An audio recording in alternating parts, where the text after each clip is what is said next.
Introducción. Un faro en medio del ruido. ¿Alguna vez te has sentido invisible, como si tu presencia pasara desapercibida en medio de tantas voces? En un mundo donde todos parecen gritar para ser escuchados, es fácil sentir que no importas, que tu valor depende de la atención que recibes. Vivimos rodeados de conexiones digitales, pero a veces estamos más solos que nunca. Ahora imagina esto. Una filosofía antigua, sólida como una roca en medio del caos, que no te promete fama ni aplausos, sino algo mucho más poderoso. Ser alguien que deja huella, no por lo que aparenta, sino por lo que es. Hoy no vengo a hablarte de trucos para agradar, ni de estrategias para manipular. Hoy te invito a mirar hacia adentro, a descubrir cómo los principios del estoicismo pueden ayudarte a convertirte en una presencia significativa, estable y valiosa. No una sombra más en la multitud, sino una luz que guía, que inspira, que permanece. Quédate hasta el final, porque cada parte de este viaje puede abrirte los ojos y el corazón. Y si este mensaje resuena contigo, considera suscribirte, compartirlo y, sobre todo, vivirlo. Primera parte. ¿Por qué damos más de lo que recibimos? Es común sentir que invertimos más energía, más tiempo y más emociones de las que recibimos a cambio. Nos entregamos esperando reciprocidad, pero lo que llega es silencio, distancia o indiferencia. Eso duele, porque el alma humana anhela conexión auténtica. El estoicismo nos recuerda una verdad olvidada. No podemos controlar lo que otros dan, solo lo que nosotros ofrecemos. Y si nuestra paz depende de la validación externa, seremos esclavos del comportamiento ajeno. Epicteto decía, no busques que las cosas sucedan como tú quieres, desea que sucedan como suceden, y tu vida fluirá con serenidad. Eso no significa resignarse, sino aceptar que el amor propio comienza donde termina la dependencia. Segunda parte. Reconociendo tu valor sin esperar aprobación. No necesitas ser útil para ser digno de afecto. No necesitas resolver los problemas de todos para ser valorado. Tu existencia ya tiene peso, ya tiene luz. La clave no está en hacerte indispensable, sino en ser auténtico. El verdadero reconocimiento nace cuando tu presencia es coherente, estable y honesta. El estoico no busca complacer, busca actuar con virtud. Y eso, con el tiempo, se nota, se respeta y se ama. Parte 1. El origen del problema. La búsqueda de valor propio. ¿Cuántas veces has sentido que das más de lo que recibes? ¿Que te esfuerzas por ser una buena persona, un buen amigo, alguien presente? Y aún así, parece que los demás no lo notan. Te preguntas si realmente importas. Si alguien ve tu esfuerzo, tu presencia. No estás solo en esa sensación.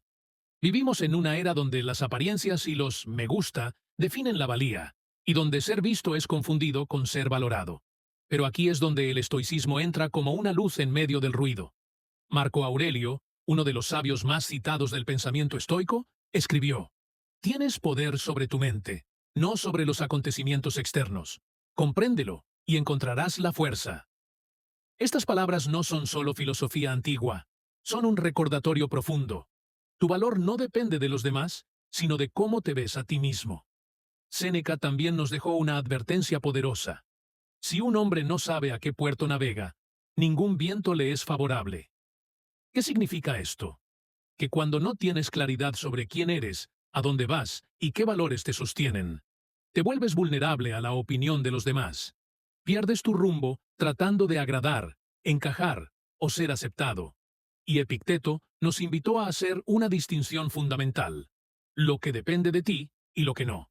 ¿Puedes controlar lo que los demás piensan de ti? Number. ¿Puedes controlar tu reacción, tu actitud, tu dignidad? Absolutamente. Esa es la verdadera libertad. La libertad de no ser prisionero del juicio ajeno. De dejar de mendigar atención y empezar a construir tu valor desde dentro. Incluso en la psicología moderna, esta idea tiene eco. Carl Jung dijo una vez: el privilegio de toda una vida es convertirse en quien realmente eres. Y eso es lo que propone el estoicismo. Que vivas de acuerdo a tu esencia, a tus principios, y no a las expectativas del mundo. Porque solo cuando te conoces y te respetas, los demás comenzarán a hacerlo también. No porque los manipules, sino porque emites una fuerza serena e imparable. La de alguien que ya no necesita ser validado. Parte 2. La solución. ¿Cómo construir relaciones auténticas? No podemos controlar cómo actúan los demás, pero siempre podemos elegir cómo respondemos. Y ahí, justo en esa elección, empieza la verdadera libertad emocional. En nuestras relaciones, eso significa algo muy claro. Centrarnos en nuestras acciones, en nuestras respuestas y, sobre todo, en la autenticidad con la que nos conectamos con los demás. No se trata de caerle bien a todos, ni de complacer a costa de nuestra paz. Se trata de ser coherentes con quienes somos, en cada conversación, en cada gesto. Porque cuando actuamos con integridad, con amabilidad real y sin máscaras, la calidad de nuestra presencia mejora. Y eso, con el tiempo, hace que los demás no solo nos noten, sino que nos valoren. Marco Aurelio lo dijo sin rodeos. Deja de debatir sobre lo que es ser una buena persona, y simplemente sé una. Este consejo puede parecer simple, pero encierra una gran verdad. Cuando encarnas las virtudes que admiras, atraes a personas que también las valoran. Y así, sin forzar, sin buscar atención, construyes relaciones genuinas y duraderas. Séneca también nos dejó una enseñanza poderosa sobre el tiempo. La vida, si se vive bien, es suficientemente larga. ¿Cuántas veces has estado con alguien físicamente, pero emocionalmente ausente? ¿Cuántas charlas vacías has tenido por cumplir? El estoicismo nos invita a vivir con intención, a estar presentes de verdad, incluso en los silencios. Cuando damos tiempo de calidad, y no solo cantidad, le decimos al otro, «Me importas». Eso es lo que hace que los vínculos crezcan. La sinceridad, la presencia, la coherencia. Este enfoque estoico se alinea incluso con otras filosofías como la de Aristóteles, quien hablaba de la eudaimonía, ese estado de plenitud que se alcanza al vivir con virtud y propósito. En las relaciones, eso se traduce en dar lo mejor de ti, sin esperar recompensas inmediatas, y en rodearte de personas que también cultivan su mejor versión. Carl Jung también tenía una visión poderosa. Cuando dos personalidades se encuentran, si hay una reacción, ambas se transforman. Eso es lo que ocurre en una conexión auténtica. Ambas partes crecen, se enriquecen, se elevan mutuamente. Por eso, el primer paso para ser valorado por otros no es cambiar quién eres, ni hacer más ruido. Es volver a ti mismo. Ser consciente de tu valor. Actuar con propósito. Y entregarte con honestidad a quienes te rodean. Porque cuando vives desde tu centro, ya no necesitas perseguir relaciones. Las relaciones correctas te encuentran. Paso 3. Principio estoico. Comprender las relaciones y el valor personal. En lugar de buscar la aprobación de los demás, los estoicos proponían mirar hacia adentro para descubrir nuestro verdadero valor. No es lo que los otros dicen de ti lo que determina quién eres, sino la percepción que tienes de ti mismo. Marco Aurelio, emperador y filósofo, dejó claro que el valor de una persona se mide por cuánto se valora a sí misma. Esta enseñanza va más allá de una simple frase. Representa un principio clave del estoicismo. Nuestra autoestima no debería construirse sobre opiniones ajenas ni sobre estándares impuestos por la sociedad.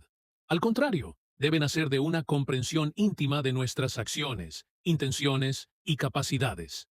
Séneca, otro de los grandes pensadores estoicos, reflexionaba sobre la importancia de nuestras relaciones humanas. Aunque reconocía que los seres humanos somos sociales por naturaleza, también advertía que no debíamos perder nuestra individualidad en el proceso. Él sugería rodearnos de personas que nos inspiren a crecer, no de aquellas que nos arrastran hacia abajo. No se trata de alejarnos de todos, sino de seleccionar con sabiduría nuestras compañías. Las relaciones sanas no solo nos fortalecen, sino que nos permiten avanzar juntos. Por eso, cuando un vínculo nos hace sentir menos o nos roba la energía, es momento de reconsiderar su lugar en nuestra vida. La dependencia emocional excesiva es una trampa. Según Séneca, esperar que otros definan nuestro valor es entregarnos a la inestabilidad. En cambio, las relaciones verdaderamente significativas son aquellas donde hay respeto mutuo y crecimiento compartido. Epicteto, firme defensor del control sobre uno mismo, también abordó este tema. Él enseñaba que aunque no podemos controlar las circunstancias que nos rodean, siempre podemos decidir cómo reaccionar ante ellas. Esta idea nos recuerda que, incluso en relaciones difíciles, tenemos la libertad de elegir nuestra actitud y nuestro camino. Paso 4. Acciones prácticas. El poder de la presencia y la disponibilidad. En un mundo donde se valora estar siempre conectados, los estoicos nos ofrecen una visión radicalmente distinta. No necesitamos estar disponibles todo el tiempo para ser valorados. De hecho, aprender a ausentarnos, a no estar al alcance inmediato de todos, puede fortalecer nuestras relaciones y nuestra propia percepción de valor. La constante búsqueda de validación social solo debilita nuestra autonomía emocional. Epicteto, el sabio griego, nos recordaba que la verdadera libertad no depende de lo externo, sino del dominio sobre nosotros mismos. Solo los instruidos son verdaderamente libres, decía. En el contexto de nuestras relaciones, esta instrucción se traduce en comprender que tenemos el derecho y la responsabilidad de decidir a quién damos nuestro tiempo, cuándo lo damos y por qué. Gestionar nuestra disponibilidad no es una estrategia para manipular, sino un acto de respeto propio. Cuando somos conscientes de nuestro valor, dejamos de regalar nuestro tiempo por obligación o miedo a perder afecto. Al hacerlo, proyectamos fuerza, dignidad y equilibrio. Es entonces cuando los demás comienzan a valorarnos de verdad, porque perciben que nos valoramos a nosotros mismos. La filosofía occidental también coincide con este principio. Aristóteles hablaba del justo medio, ese punto de equilibrio entre los extremos. Aplicado a lo social, implica no caer ni en la sobreexposición ni en la indiferencia total. Es encontrar el ritmo correcto entre presencia y distancia. Por otro lado, Carl Jung, pionero en la psicología profunda, enfatizaba el proceso de individuación. Conocerse, entender nuestras necesidades y establecer límites. Solo cuando somos conscientes de lo que necesitamos y de lo que estamos dispuestos a ofrecer, podemos relacionarnos con autenticidad y sin perder nuestra esencia. En la práctica, esto se traduce en administrar con intención nuestra presencia. No se trata de escondernos ni de jugar con las expectativas ajenas. Se trata de honrar nuestro tiempo y al hacerlo, enseñar a otros a valorarlo también.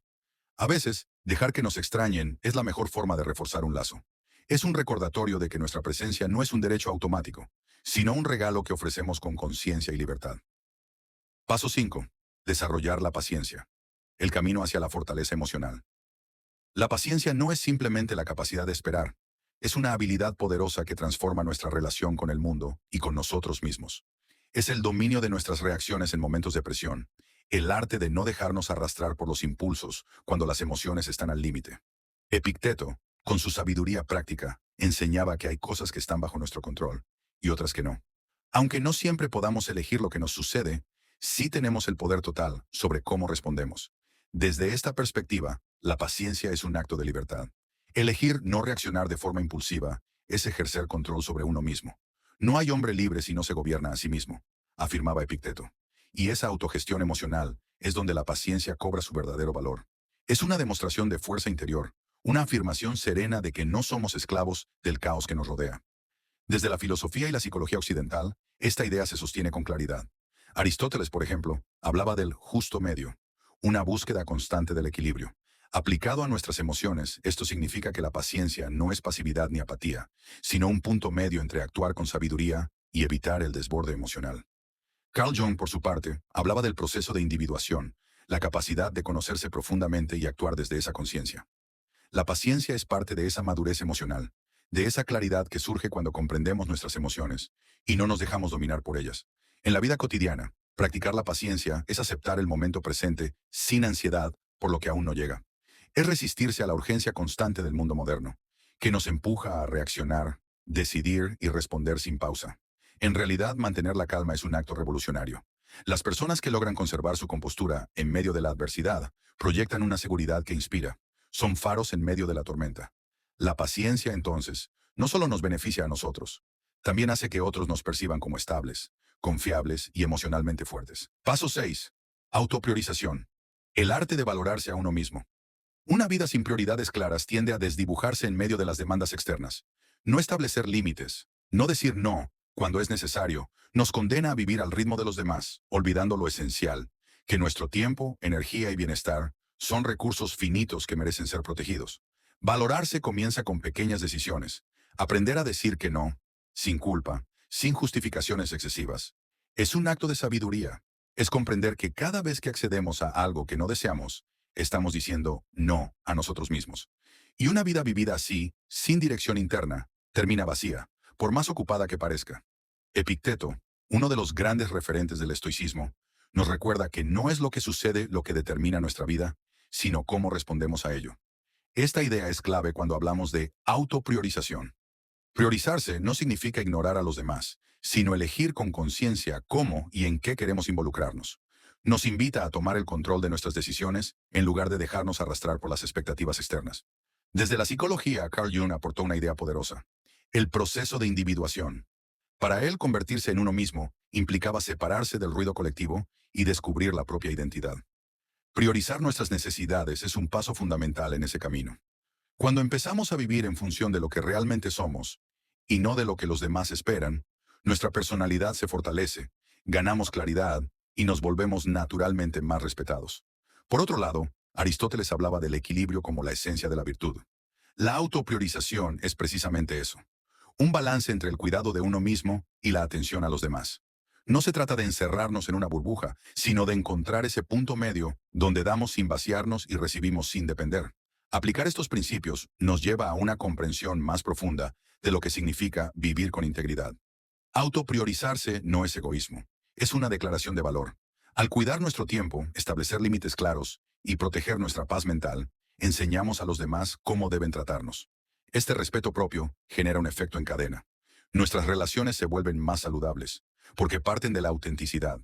Nuestro entorno comienza a valorarnos más, no porque exijamos atención, sino porque irradiamos seguridad. Al final, este acto de cuidado personal no solo mejora nuestra salud emocional, sino que transforma nuestra manera de relacionarnos con el mundo. Paso 7. Gestión del tiempo. El arte de vivir con intención. En la filosofía estoica, el tiempo no se ve simplemente como un recurso que usamos para hacer más cosas. Se ve como la materia prima de nuestra existencia. Cada segundo que pasa no vuelve, y eso lo convierte en uno de los bienes más valiosos que poseemos. Séneca, uno de los sabios más influyentes de la antigua Roma, dedicó reflexiones profundas al tema del tiempo. Para él, el problema no era que la vida fuera corta, sino que la desperdiciamos sin darnos cuenta. Su visión no estaba enfocada en la productividad, sino en el propósito. No se trata de hacer mucho, sino de hacer lo que verdaderamente importa. Cuando Séneca escribió que la vida es suficientemente larga si se sabe aprovechar bien, nos estaba advirtiendo sobre el riesgo de vivir distraídos. Pasamos horas ocupados en asuntos urgentes, pero irrelevantes, dejando de lado lo que de verdad da sentido a nuestra vida: el desarrollo interior, los vínculos auténticos y la búsqueda del bienestar duradero. Administrar bien el tiempo desde esta mirada implica tomar decisiones conscientes sobre a qué y a quién le entregamos nuestros días. Significa alejarnos de lo superfluo y acercarnos a lo esencial. No todos merecen nuestro tiempo, y no todas las actividades merecen nuestra energía. Esta idea estoica se conecta también con las enseñanzas de Aristóteles, quien habló de la eudaimonía, esa sensación de florecimiento que solo se alcanza al vivir una vida alineada con la virtud. Para él, el tiempo bien invertido es aquel que se dirige a enriquecer el alma. Y eso solo sucede cuando elegimos con sabiduría en qué enfocarnos. Platón, por su parte, nos recordaba que una vida sin examen no merece ser vivida. En otras palabras, si no nos damos el espacio para reflexionar, cuestionar y crecer, estamos simplemente existiendo, no viviendo. La gestión sabia del tiempo incluye también esos momentos de pausa, de introspección silenciosa donde el alma se reorganiza y se fortalece. Desde la psicología moderna, Carl Jung también insistía en la necesidad de conocerse a uno mismo. Su concepto de individuación plantea que la madurez emocional y espiritual se alcanza cuando dirigimos nuestro tiempo hacia el autoconocimiento. Priorizar eso requiere decisión y enfoque. Hoy, en un mundo donde todo ocurre a gran velocidad y donde se nos bombardea constantemente con distracciones, aprender a usar el tiempo con sabiduría es casi un acto de rebeldía. Es elegir vivir con intención, en vez de dejarse arrastrar por la corriente de lo inmediato. Cuando logramos hacerlo, no solo nos sentimos más plenos, también comenzamos a experimentar una conexión más profunda con nosotros mismos y con el mundo. Porque al final, vivir bien no es hacer más, es hacer lo que verdaderamente vale la pena. Paso 8. Autonomía, el poder de gobernarte a ti mismo. Al hablar de libertad solemos pensar en la ausencia de límites externos. Sin embargo, la verdadera autonomía no tiene tanto que ver con el entorno, sino con la capacidad de gobernarnos internamente. Es un acto profundo de madurez emocional y claridad mental. Epicteto, un pensador estoico que vivió como esclavo y más tarde como maestro, sostenía que nadie es verdaderamente libre si no ha aprendido a dominarse. Su famosa frase: "Ningún hombre es libre si no es dueño de sí mismo", no solo encierra sabiduría antigua, sino que también resuena con fuerza en nuestra vida moderna, plagada de distracciones y dependencias emocionales. Autonomía, desde esta perspectiva, no es rebeldía ni aislamiento. Es saber elegir con conciencia. Significa tener el valor de detenerse antes de reaccionar y la claridad para decidir qué pensamientos y emociones alimentar. Cuando cultivamos esta habilidad, dejamos de ser rehenes de las circunstancias o de la opinión de los demás. Empezamos a actuar desde un centro más estable y auténtico. Aunque a menudo se lo contrapone al estoicismo, Epicuro también ofreció ideas poderosas sobre la libertad interior. Para él, el placer no era exceso ni desenfreno, sino equilibrio. La verdadera felicidad, decía, se encuentra cuando aprendemos a vivir con sencillez, a reducir nuestros deseos y a cuidar la paz de nuestra mente. Esa calma es una forma profunda de libertad. Tanto Epicteto como Epicuro coincidían en algo fundamental. El dominio de uno mismo es el camino hacia una vida plena. Ambos sostenían que no tiene sentido perder energía en lo que no podemos controlar. Lo que sí podemos elegir es cómo responder, qué pensamientos aceptar y hacia dónde dirigir nuestra voluntad. Desde una mirada psicológica más contemporánea, esta autonomía también se relaciona con la autoeficacia. La convicción de que somos capaces de dirigir nuestra vida con decisiones coherentes.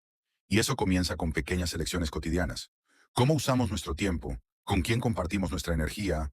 ¿Qué hábitos construimos? ¿Y qué tipo de persona queremos llegar a ser? Ser autónomos no es hacerlo todos solos. Es saber cuándo decir que sí y cuándo decir que no. Es vivir de forma alineada con nuestros valores, sin ceder ante el ruido externo. Cuando alcanzamos esa forma de libertad interior, incluso los días más difíciles dejan de tener poder sobre nosotros. Y eso, en sí mismo, es una revolución personal. Conclusión. Abrazar el camino del autodominio. Dominarse a uno mismo no es un logro instantáneo, sino un compromiso constante con el crecimiento personal. Implica mirar hacia adentro, observar nuestras reacciones y entender que no son los acontecimientos los que nos perturban, sino la interpretación que hacemos de ellos. Así lo expresó Epicteto, uno de los pilares del pensamiento estoico. La libertad comienza cuando dejamos de ser esclavos de nuestras emociones mal gestionadas. La clave de esta transformación no está en cambiar el mundo, sino en aprender a ver el mundo con otros ojos. Cambiar la mirada es cambiar la vida. Cuando dejamos de exigir que la realidad se acomode a nuestros deseos y, en cambio, elegimos cultivar nuestra serenidad, damos el primer paso hacia la verdadera libertad. Epicuro, aunque muchas veces malinterpretado, también apuntaba a esa paz interior como forma suprema de bienestar. Para él, vivir bien era vivir con sencillez, con gratitud y con la inteligencia emocional suficiente para distinguir entre lo que realmente importa y lo que solo es ruido. En el terreno de la filosofía clásica, Aristóteles hablaba de la eudaimonía, ese estado de plenitud alcanzable solo cuando vivimos conforme a la virtud y la razón. No se trata de evitar el dolor o perseguir placeres superficiales, sino de llevar una vida con sentido, guiada por principios firmes y decisiones conscientes. Dominarse a uno mismo, enseñaba, es condición necesaria para la verdadera felicidad. Carl Jung, desde una mirada psicológica, desarrolló el concepto de individuación, el proceso profundo de conocerse, aceptar cada parte de nuestro ser y encontrar unidad interior. Esta búsqueda, aunque desafiante, nos da autonomía. Nos enseña a actuar desde la integridad, no desde las heridas o las expectativas ajenas. Incluso Platón en sus diálogos sostenía que antes de pretender liderar el mundo exterior, debemos aprender a gobernar nuestro mundo interno. Autodominio y sabiduría eran, para él, los pilares de una vida armónica, justa y plena. Y así, después de recorrer este camino filosófico, psicológico y profundamente humano, podemos decir con confianza que el autodominio es una meta noble, pero también un proceso diario. Es una elección consciente que se renueva cada mañana. Elegir responder en vez de reaccionar, comprender en vez de juzgar, actuar desde la virtud en lugar de la impulsividad. Como bien dijo Marco Aurelio, la mejor venganza es no parecerse a quien te hizo daño. Esa frase resume el corazón de este viaje. Ser dueños de nosotros mismos. Ser ejemplo, no eco. Ser faro, no barco a la deriva. Gracias por acompañarme en esta travesía por la sabiduría estoica y el pensamiento filosófico occidental. Si este contenido resonó contigo, te invito a seguir explorando.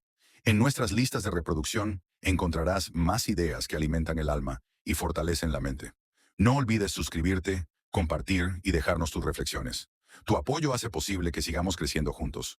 Mantente curioso, mantente firme y recuerda, cada momento cuenta. Vive con intención y haz del autodominio tu forma de libertad.